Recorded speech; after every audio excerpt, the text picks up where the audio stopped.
This is the Lydian Spin with Lydia Lunch and Tim Dahl. Today, tonight, whatever time it is, wherever you are, we have Richard Kern.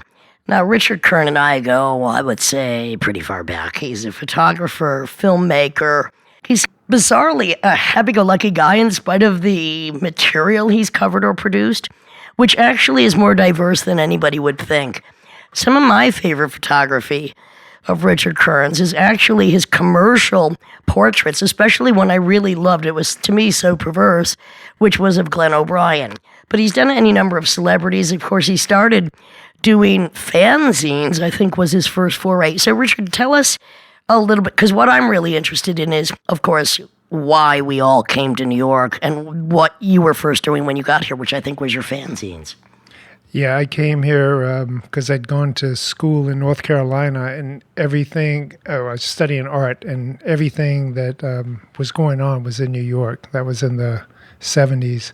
So I figured if I wanted to see some bands or, get involved in some kind of art scene or whatever, I had to go to New York. What was already going on that you found out about in North Carolina? Like what? I mean, because there was more. I thought there was easier access back then to information about what was going on than the internet. Even at this point, I don't know. No, it was harder access. Yeah, but we found it. Yeah, it's true. My school had a tiny little library, that little art library, and there were magazines like Art Right, which was a do-it-yourself art magazine that a friend of mine, he's a friend of mine now, but he did it back then, and that would have people like Alan Vega in it, things Alan like Vega's that. artwork. Alan Vega of Suicide's artwork. They gave him a whole issue. Amazing. But it was like an anti-art magazine, so kind of like a fanzine, and they ran an article about my first fanzine. Which was done in North Carolina or here? Yeah. Which was called Heroin Addict. Yeah, the This was Heroin before you were a Heroin Addict. But you changed the name to... Yeah, a few times, yeah.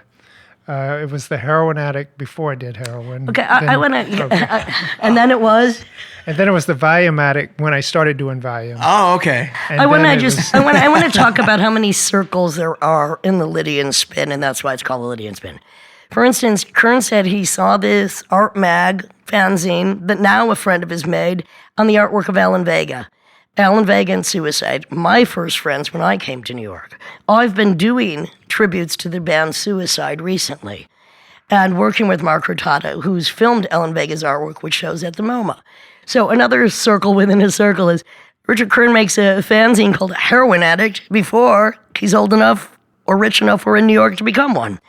Then he goes on to Valium Addict. So was Valium Addict when you got to New York? Or? Yeah, that was when I got to New York because I started taking Valiums for some reason. Instead of doing heroin, or was it kind of... I'd never done heroin. Oh, okay. Heroin was strictly because of that Lou Reed song, right. Heroin. It just seems so... Oh, that was another big reason to come to New York, was the Velvet Underground and Warhol and all those people. Even though it was already over. Yeah. And hearing that song, to me, that was just like, wow, this is the coolest thing, So what, did you come to New York in 76? 78. 78. Okay. Who were your first friends here? A guy named Montana Houston. Who lived in the same building as you? No, he had a giant place on 13th Street that was sublet for $300. It was great. And he also worked at the Ford Foundation, and they had the first Xerox 9500, so you could make your own fanzine. So he had Montana printers, that's what he called it, and we would go in at night, and everybody'd make their fanzines for free. With Valium Addict, and then so what were these fanzines covering? Were they just creative writing? Were they photographs? What were they? It started with music, the first one, but that seemed so stupid, so we just started doing writing, and I was doing it for my photos, so I could put photos in there because I fancied myself a photographer. I fancy you a photographer. You had a few zines going on at the same time, correct? Yeah, there was about maybe 10 or 12, I don't know. What were your photos at the time? Kind of surrealist, Ralph Gleason-y looking photographs, which I'm going through now, all the ones I never looked at. Right. And I actually like some of this stuff. It's So really when nice. you moved to New York in 78, did you move right to 12th Street? 13th Street? No, I had an apartment on the Upper East Side, and every day, a friend let me have their apartment every day. I was coming downtown every single day. And so I just started looking in the East Village. I looked in Soho first because I thought that's where you could get an apartment, but everybody said, go to the East Village, go east. Well, east, and, east. and what it was at that point was so many of us were literally living a block away from each other. I mean, Richard Edson lived there, you lived there, Richard Hell didn't live far, David Warnerowitz, one of my favorite artists. Yeah, he lived in my building for a while. Soul.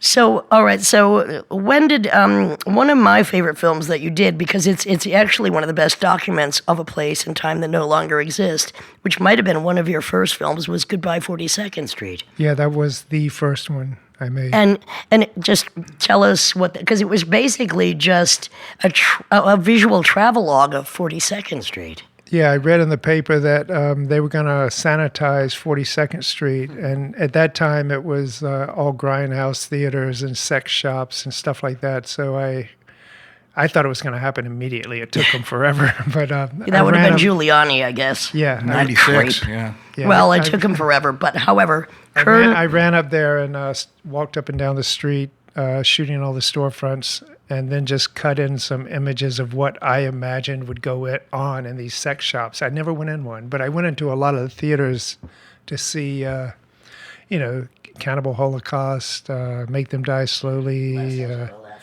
Last House on the Left, all that kind of stuff. So how did you go from photography and fanzine? How did you get your first Super 8 camera, which I still think is one of the best ways to make films when you do it right, especially in black and white? Yeah, I bought one. There was a place called Film Video Arts on Rivington Street, and they had a yard sale, and I bought a camera for $5. And that's what I made Goodbye 42nd Street on. And you could get the film and everything. The film was $3 processed. So it was, and Goodbye 42nd Street, I think, was just 2 rolls of film. I mean, did you at that point, after your first foray into film, know that that's one of the things you were going to do? Like, you had to do more films at that point? I mean, everybody was doing a multiplicity of things. I mean, you had your fanzine, you're doing photography, you're making films. Kind of everything is connected. Yeah, all that stuff was, it was just something to do, basically. And things really picked up when you heard about me making films, and then we started working together. Nice. Well, I'm going to tell you a little bit about that. So I had been in New York from 76 to maybe 80. Then I left, and I think it was when I came back that we met, because we met when? In 80? 84. 83, 84. All right, so I came back to New York with Jim Thirlwell, J.G. Thirlwell, and I met Carlo McCormick, the art critic, absolutely fantastic writer and brilliant mind. And I wanted to start doing spoken word performances, which were not happening at the time. So I had asked him if he knew anybody that was doing short, violent performances to offset my spoken word. And he said, well, you have to meet Richard Kern and Brian Moran. And I'm like, who are they? And he said, well, because I guess you had started doing performances already then or not? Yes, yeah. All right, so they had been already doing these short, violent performances. So I'm like, all right, I have to meet this Richard Kern. So we met, and I think the first show we did together, so I started booking a series of shows, but the first show I remember was in the basement of the Pyramid, and I did my piece, Daddy Dearest, which is a horrendously emotional piece about incest. But Richard did this performance, and correct me if I'm wrong, he's at the back of the basement, okay, dressed like what I consider a CIA agent in dark glasses and a suit. And he's playing really purposely atrocious guitar, like just. And Brian Moran, his partner, rushes him and just goes, "That's not how it's done. Let me show you how it's done," and chops off his own hand. Very grand guignol, of course, fake hand and blood. Do you remember it as such, Richard? I remember a different version. Tell me your version, because I'm still impressed by that. I feel like that was in San Francisco. No, that was at the Well, I Pyramid. probably did that one too, but the one I remember that was the best for me was I projected a wrestling film on the back of the room, a screen in the back of the room, so everybody turned around to look at the back. And then me and Brian were naked in the front of the room behind a door. And we came running out and we were like, I'm going to kill you. I'm going to kill you. I'm going to kill you. Kill each other or we just the started audience? trying to kill each other And the audience, and the whole place cleared out. All right. Well, so after booking a series of spoken word with acts of violence, for instance, I remember another one at the Pyramid, and perhaps I was performing also with Emilio Cubiero, was Richard led Brian in a straitjacket, and I think nothing else, to the stage and proceeded to blood knife him as Brian threw himself violently from wall to wall. Because spoken word was something that was just coming up at the time, but there were opportunities at clubs to curate stuff, and I wasn't the only one doing spoken word. It was also Henry Rollins, Maxine Cervenka, and Jello Biafra. And so as Richard and I began to work together, I'm like, we've got to build in violence to my show, because my spoken word was so aggressive that people, men, never a woman, would be getting really agitated. So we decided to build in violence, to curtail violence that might happen. And I remember one show in LA where nobody knew what Richard looked like, but I had this big bodyguard on stage in a white shirt that everybody knew, and it was at a punk club, which I don't like playing at punk clubs, but that was the call of the day. Jet, who also then went on to being fingered. So I'm doing my hardcore speech, and Kern is like, fuck you, you New York bitch. I'm like, fuck you, you fucking asshole. Come on up here. And he comes up on stage and blood knives the big dude that everybody knows wearing his white shirt. Half the club cleared out and never came back. Another show in San Francisco. Why am I doing a free spoken word show? I don't even know why we're there. Maybe we were showing films and doing spoken word. I guess we must have been.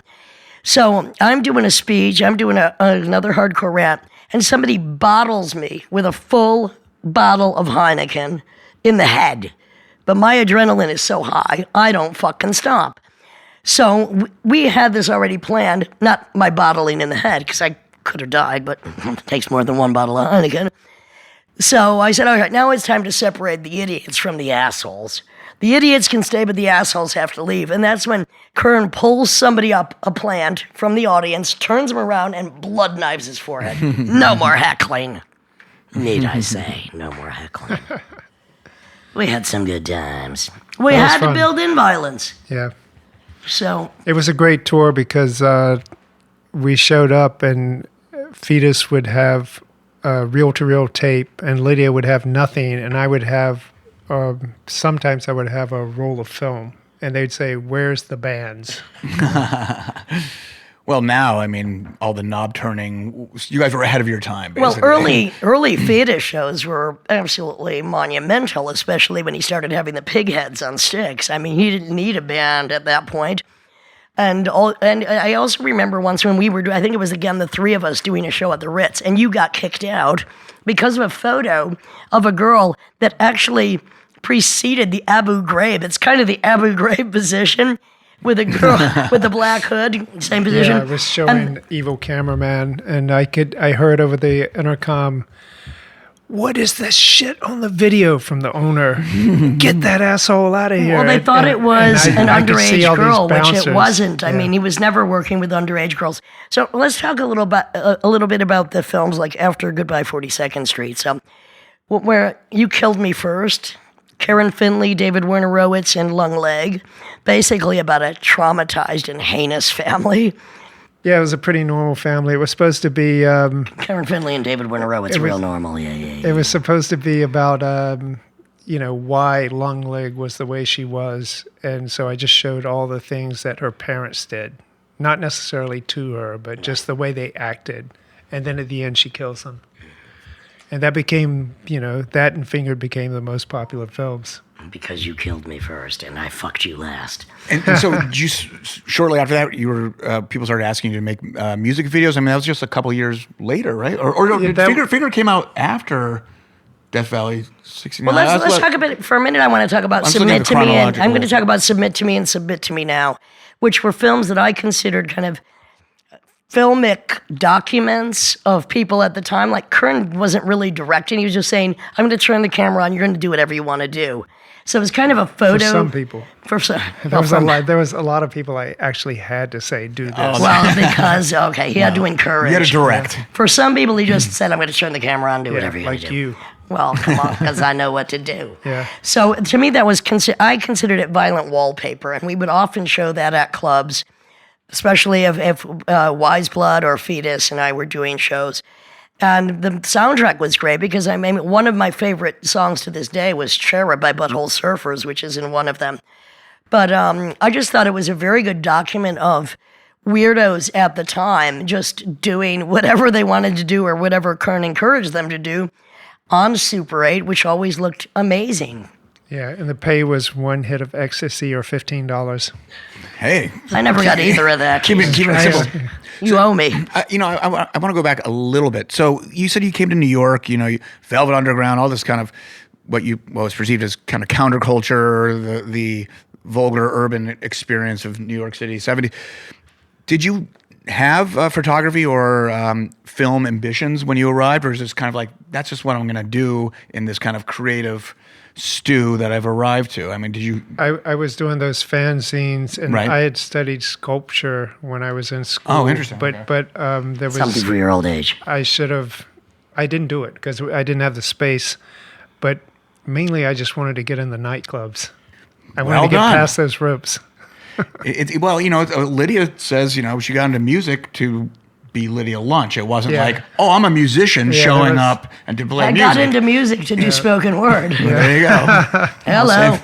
Didn't exist But yeah, yet. I came here just, because it was, if I can make it here, I can make it anywhere, that kind of thing. But where I'm going with that is Richard is one of the few people that actually has kind of made it, and based on his photography, and not only his commercial photography, but his, I call it dirty old man photography. And it's not that dirty to me because I really don't like pink panties and girls with no makeup.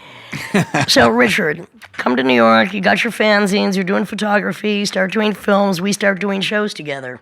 Then we decide to do The Right Side of My Brain, which I still consider like an homage to Polanski's Repulsion. I think it's an art film, unlike what followed in our collaboration. I think it's an art film, and it describes basically a very feminine condition, which I had never found accurately described before, which is basically a certain gluttony that cannot be filled by sex, drugs. It's an adrenal addiction, and it's an addiction to pushing beyond the limitations of this life, first of all, because you have no fear, and you need to go just that little bit further. And I think it's absolutely beautifully shot on Super 8 in black and white. How quickly did we do that? It took a long time because everything we just did it in spurts, if I remember correctly. So it was disjointed, because we would just film one scene when we had the people we wanted to film the scene with, or? Yeah. Everybody, it was, just lining up people and lining up Rollins. I think we had to wait for him to come into the city. So it's a series of, delicate threats and provocations with myself and a variety of men. I didn't really mimic that accurately in my real life, except for the one filleting scene, which is probably the best blowjob on film, must admit.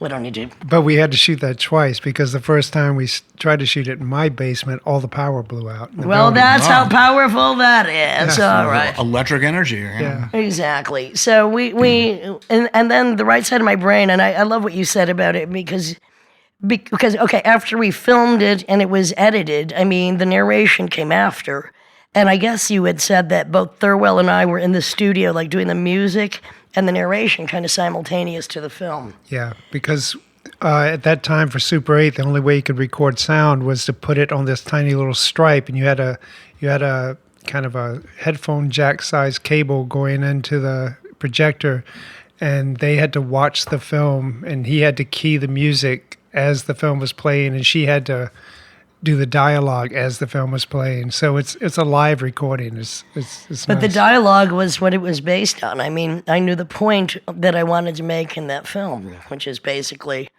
this endless search for more. Hello, who hasn't had it?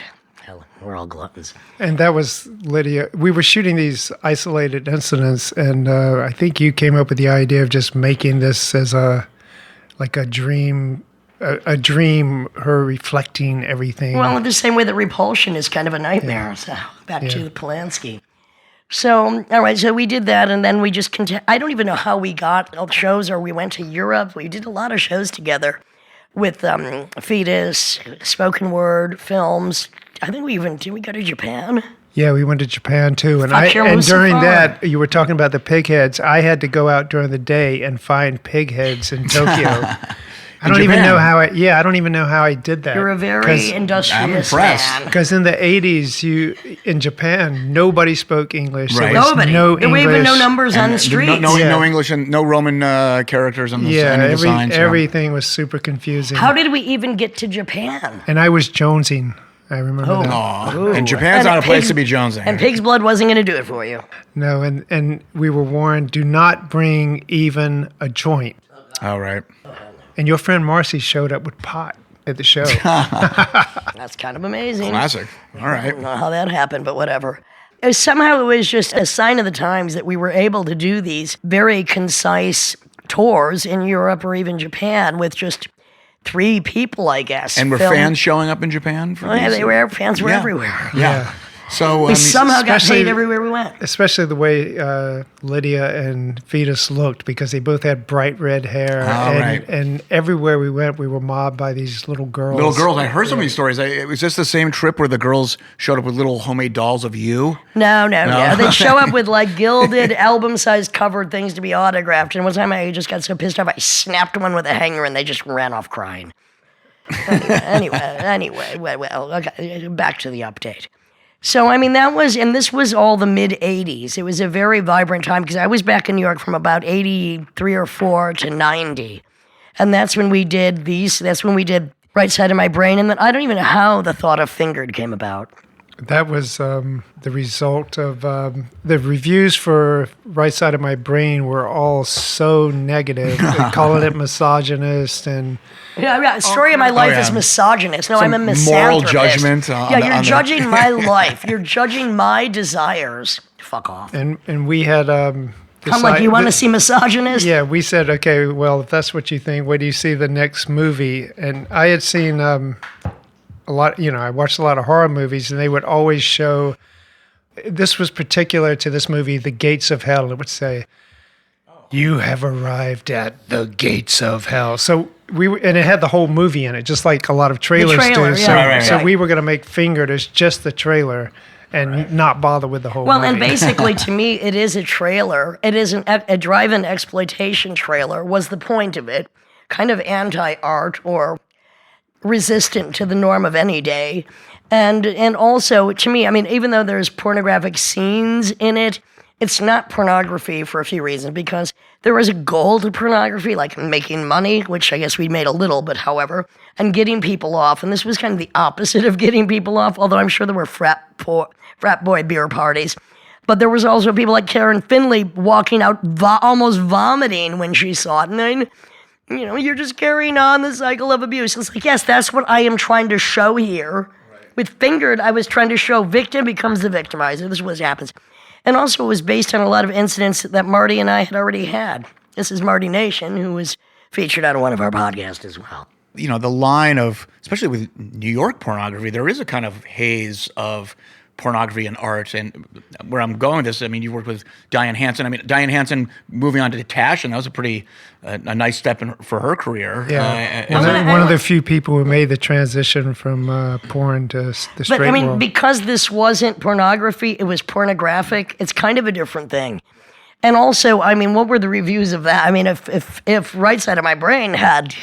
it was I premiered it at the Berlin Film Festival, and I came out and they booed me, and it was with John Waters' film. Oh, it was opening before his. I came out. They just heard about it. Nobody had seen it. No, they hadn't. They just started booing me. I said, "This film's for all of you. Fuck you," and I gave everybody the finger.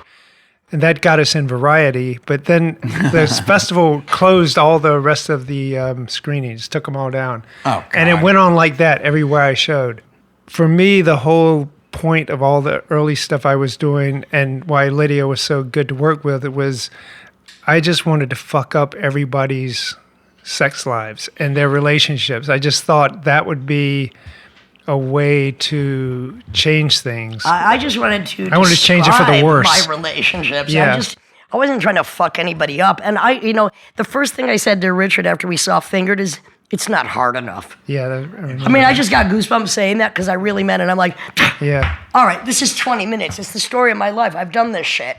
It's not hard enough. No, I don't think anybody else ever said that. So did you ever get any death threats? Anything that you had to kind of like maybe? Well, it was called Death Trip Film, so we're already beating you to the punch. I did get death threats when that guy named Richard Kern, that cop, sodomized somebody in the subway. I got death threats all the time because I get phone calls about it. His name was Richard. Oh, okay. Yeah. So I want to go back to Fingered for a minute. It was kind of a monumental. It was a watershed moment. I guess it was, because it was not glamorous. It was not pretty. It was ugly.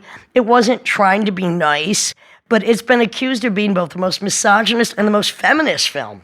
Like, I was invited to a festival called The Feminist and the Misogynist Together at last, and I'm like, what do you think I am? Misanthropist, don't underestimate. But I mean, it's bizarre how many women have told me that it meant that film and Right Side of My Brain meant so much to them.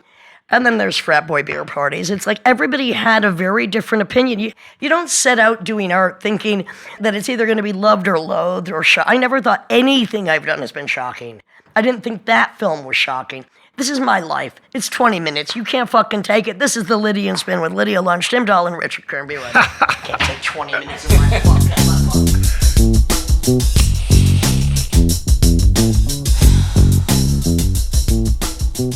So music videos. So at some point, you're making these art films, you're doing these performances, you're making your mark, and then of course MTV is kind of really blossoming and all this shit, and so music videos are an official thing, and you're taking some of the cool. They were trendy. So I could, to begin with, maybe a few. I don't know. The whole thing about I got when Death Valley '69 got on MTV, I was like, wow, I have. Which I'm not even in the video. Yeah. Your voice is. Yeah, well, I mean, it's the best song they ever wrote, but whatever. No, you were in another version. You were in a different version of it. I don't give a shit. You're in the other woman's version. That doesn't matter. All right. So you did a few rock videos. And no biggie. There was no money. I mean, was there any There was no money. There was no money. He was doing it for later the there friends. were, but maybe not for this. Yeah. Really, the most I ever made was like 4,000 or 5,000 for a month's work. Right. So it's like. Sure, yeah. So anyway, really Richard, somehow you, of all the weirdos we are, were able to. So your first book of photos, which was pretty stunning. What was your first photo book called? Right No, Side first Memory. photo book. It was called New York Girls. That's right. What year was that? That was 95. And there was some pretty stunning characters in there. Not enough good photos of me, but that's all right. That's coming with his next. And at that point, had you shifted from making films and saying, I'm just going to focus on my photography, or was that a kind of a? Well, I got off drugs. You got off drugs, and I couldn't. How do you think the films were financed? Yeah, exactly. All right. I wasn't selling. But I got off drugs, and then I couldn't really afford to do much of anything except some photographs. Yeah. And this isn't pre-digital, of course. Yeah, and the doing the photographs was just it was just something to do. It was fun, but it was also that book, and my whole thing was I was in the right place at the right time, because there'd been like no naked women books for years and years, since the 70s. That's insane. And it was like this kind of censorship going on. And Benedict Taschen started with Eric Kroll's book, and then he did mine.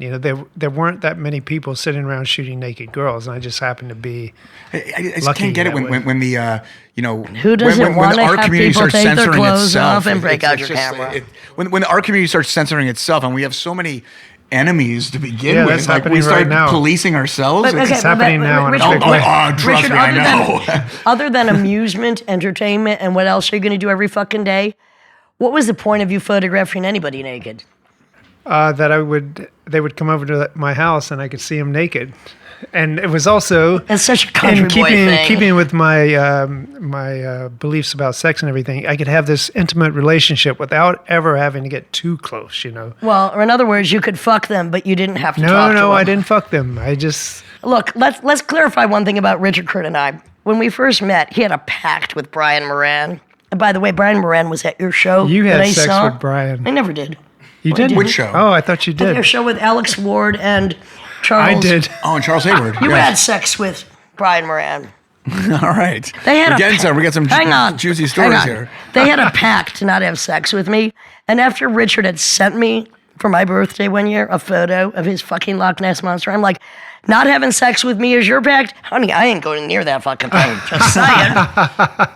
Come in. I thought you were going to say I did have sex with you. I was like, what? No, look, the most intimate we ever got, other than, so what, I'm taking my clothes off and like fucking myself with a cane in your apartment, who cares? Was, were you fucking yourself with it? What do you think? I don't know. I look at those photos and I always wonder. One time it was a fetus or a wise blood show at, I believe, Danceteria of the Ritz. And we were, I think, probably on ecstasy. And I had a rubber dress on. And you followed me into the bathroom and you had a little spank on my ass. But that wasn't going to go anywhere because we were too high to move a rubber dress. Anyway, I'm just saying, no. Yeah. We had a professional. Ecstasy, yeah. We had a professional Ecstasy made everything Ecstasy possible. and a cane. Well, I mean. Well, no, I was not on ecstasy in any of the films. Actually, I was stone cold sober for all those films. I think he was too. I'm not sure. Anyway, I mean, I'd love to, of course, talk about for 2 more days about Finger, but we're going to go on to now, the here and now. So, all right, I might as well just take photos of naked girls because nobody else is, and they wanted to fucking take their clothes off. They were happy to do it. You did not coerce anybody into anything, ever.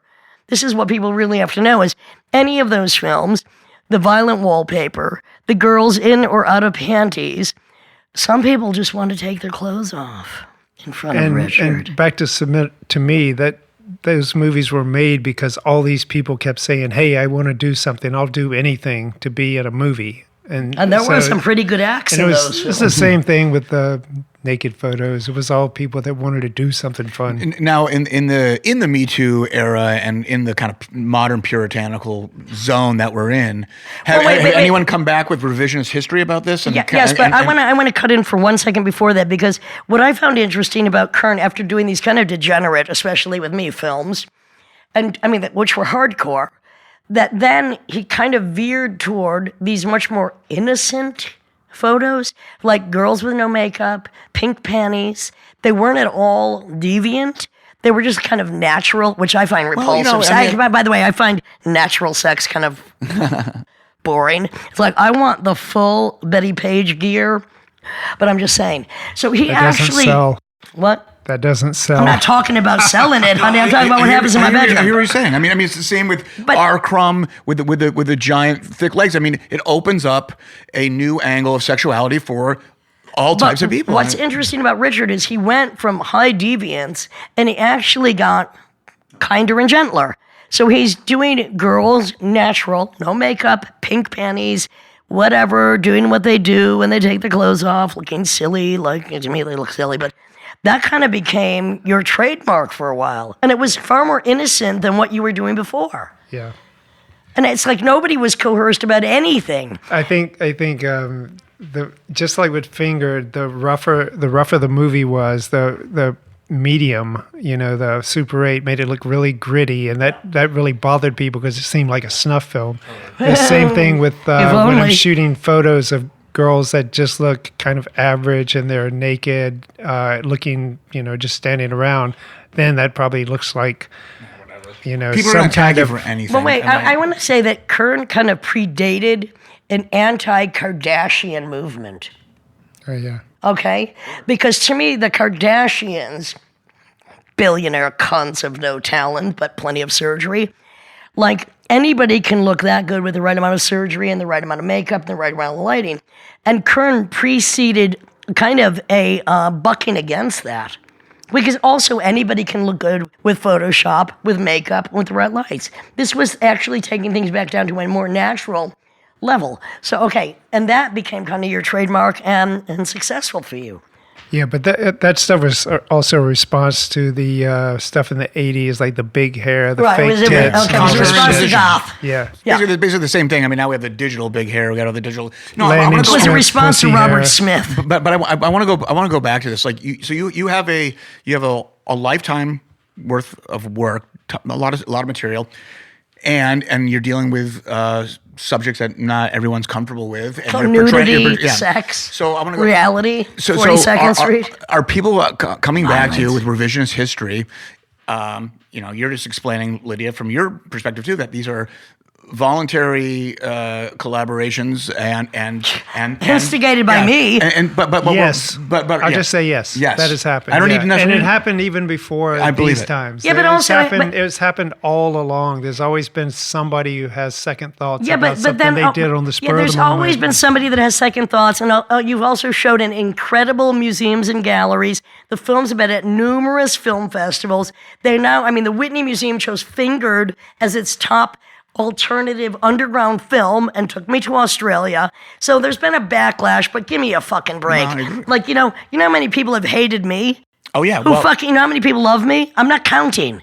What I'm saying is, whatever the revisionist history is, he never thought, course nor not. did I, Of course not. that Fingered would be shown to the Whitney Museum and they'd make a poster of it and take me or to Australia. MoMA purchased it. Hello. So, I don't care about the fucking haters. I think it's amazing I how do. far we've come. Oh, well, you're so, oh, poor you. This is the Lydian Spin with Tim Dahl, Lydia Lunch, and Richard Kern. We'll be right back. Oh, boo-hoo, the haters.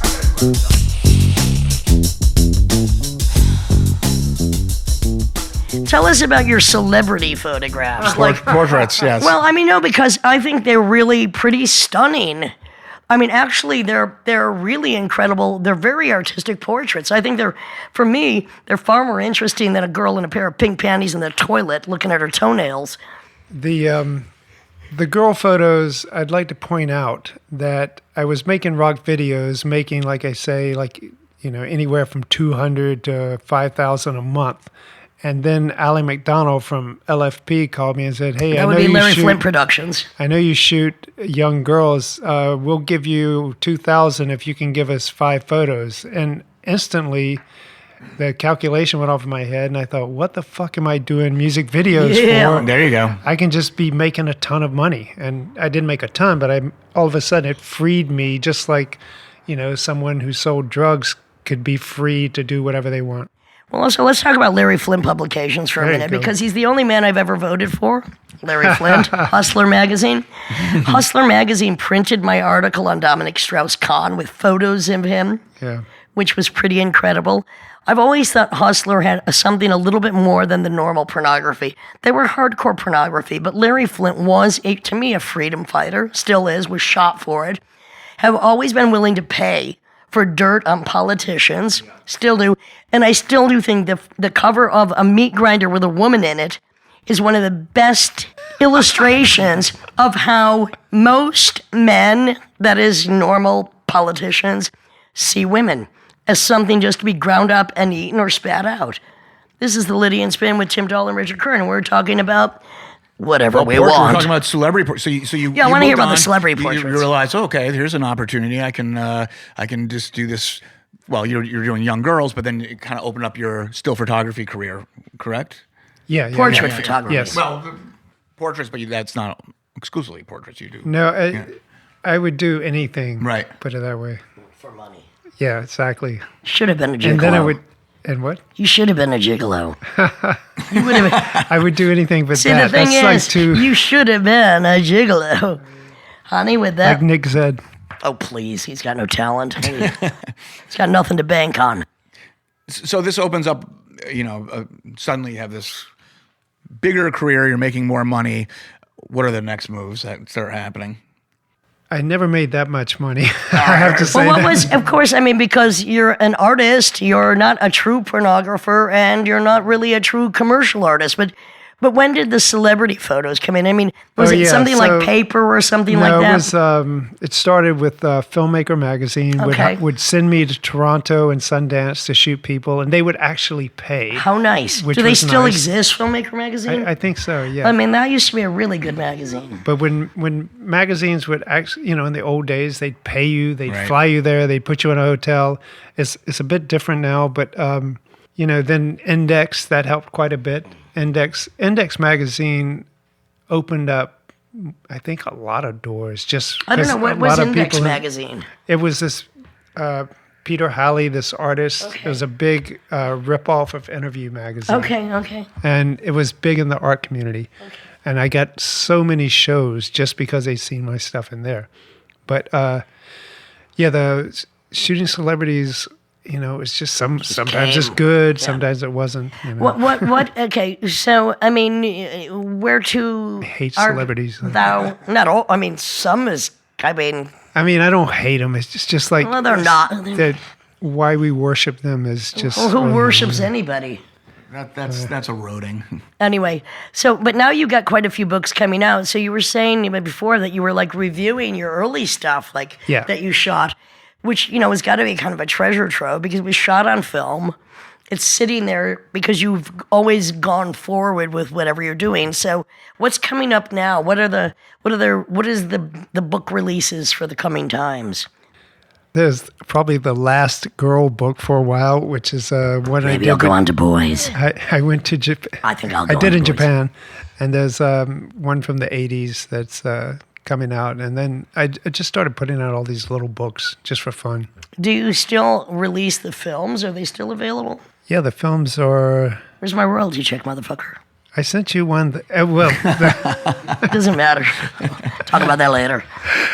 You made me. Paid. You made me. No, You made me. I made you what? Hey. You made my career. Hashtag you're next. I'd like you think to, so? Like, I did not make your career. I'd like to You were doing a lot of shit point before. Out here that Lydia really helped my career, if not made it. Well, that's sweet for you to say. Yeah. Look, thank you, Lydia. Thank you, Richard, because nobody else could have made those films with me. And I think they're very important landmines or landmarks because they discuss things that most people don't discuss. I mean, they've never been discussed in that way exactly. And they are a female condition. And they talk about something that people they didn't have the language for then. And then here we are now, 30 years later, and there's a backlash against any form of sexuality. Again, I mean, these open doors to both positive and negative. I don't give a shit about positive or negative reviews. To me, I had to document, the same as my book Paradoxia, my mental state, my psychosexuality, from a viewpoint that I had not found adequately described anywhere else. And you helped me to do that. And I would not have done those films with anybody else. I trusted you. They look amazing, and they get the point across. And the point was, this is how some of us are. You don't have to like it. Because I really do not care if you like it or loathe it. These are my experiences, so you can't even review it or condemn it. I'm merely telling the truth according to my frame of references and my experience. And they were a very important part of my public psychotherapy and my just understanding how trauma forces you into certain positions that you want to overcome, that you don't want to carry on the cycle, but you do carry on the cycle. And beyond that cycle, it forces you to even go further than what most people or anybody will take you. Just speaking with you now, Richard, seems like your motivations were different than Lydia's. I mean, Lydia, you're talking about like, here it is, I'm going to express what I know and what I see and what I hear. And sometimes you're saying things like, I want to film naked girls, and I want to get paid. And so where I'm going with this is, and I don't know if you're partially joking or just telling the truth, doesn't really matter. Kind of doesn't really matter why you're making it. You guys connected on a vision, and you somehow we even had some road trips together. Oh, down I'm south sure. You connected on a vision, and you realize that vision. And what I'm getting at is basically why people make art. Is, you don't have to fucking explain yourself. Why do we get along so well, Richard? Well, I was going to say you kept because that monster away from me. No, it's because Lydia was the first person who I met that didn't think all the stuff I wanted to make films about was crazy. Well, Lydia's tolerant, and I wish more people were. Well, look, this what tolerant. I love about Richard is this, and I love this because I love a man that looks straight but is totally bent. And I also love somebody that has humor. And as I said before, he has a pretty positive attitude in spite of whatever we've all had to go through. As do I, as does Tim Dahl. We have we kind of the happy haters. I mean, he's a chuckle fucker. What can I say? And we've always had a very good time doing what we did, and that we were able to do what we Hate did. fucking. Well, I mean, being positive. I mean, you're making contributions. So, I mean, that is a positive thing. You're getting out there and you're essentially giving back. I mean, the amount of blood that we're all standing on right now throughout history. If you're not participating in some fucking way, kind of how dare you? So for the cowards that are sitting on their couch smoking weed all day and like, oh, my feelings are hurt. It's kind of like, fuck you. At least they're doing something. Well, and no if you matter don't what. like it, don't look at it. Give me a fucking break. There you And this go. is the problem with the here and now, is that everybody has such a petty existence that this is the problem that I have with certain movements now. I was like, he grabbed my ass. Oh, really? Did he cut your fucking head off? Did he crucify you upside down? Did he sell you into sexual slavery? There you go. It's like you cannot equate minor inconvenience of sexual stupidity with real trauma, rape, or abuse. I'd like to get that straight. This is the Lydian Spin with Lydia Lunch, Tim Dahl, and Richard Kern. Thank you very much. That's it. Yay!